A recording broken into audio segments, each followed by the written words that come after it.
Bonjour, bienvenue dans ce D2 Foot. Ce dimanche, les filles du Mans FC recevaient Yzeure. Pour le compte de la 20e journée de championnat de D2, les Sartois s'inclinent 2-1.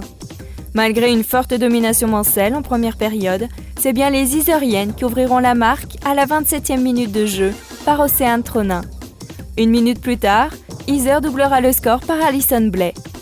En seconde période, les Sang et Or ne relâcheront pas leurs efforts et il faudra une excellente Mélanie Fouchard dans les buts pour contenir les assauts yzeuriens. Puis en toute fin de rencontre, les Mancelles réduiront le score par Justine Thébault, bien lancée par Chloé Faillant. Une défaite qui laissera quelques regrets pour Christophe Charbonnier, l'entraîneur Manceau. Aujourd'hui, on n'a pas tous les éléments nécessaires pour pouvoir être une équipe qui joue la première place. On a quand même été relativement bougé. À partir du moment où en une minute tu offres deux buts à l'adversaire, qui en a pris que 7 dans l'année, on veut dire qu'après ça devient quasiment mission impossible de revenir. Sur la physionomie du match, c'est ça qui m'embête, c'est qu'on s'est fait piéger alors qu'il n'y avait pas à se faire piéger, quoi.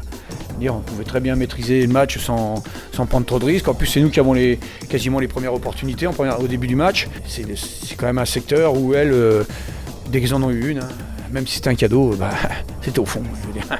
Leur efficacité a fait la différence. Du côté de Grégory Mléco, on retiendra la bonne prestation des joueuses auvergnates. On se méfiait de l'équipe de Mans qui était au complet.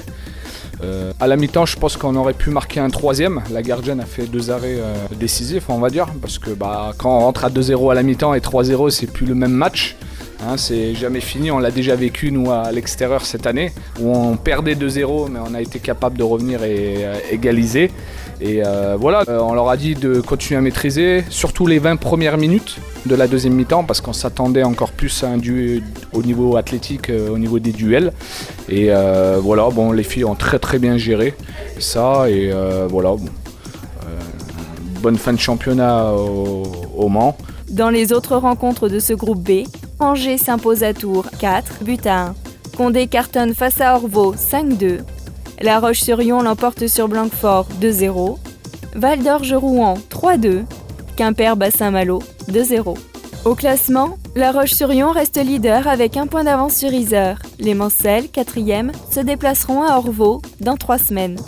Dans le groupe A, Saint-Maur fait toujours la course en tête avec 9 points d'avance sur Hénin-Beaumont. Et dans le groupe C, c'est Nîmes qui occupe la première place du classement devant l'Olympique de Marseille. Voilà, c'est la fin de ce flash. Merci de l'avoir suivi. M72, la web radio sartoise.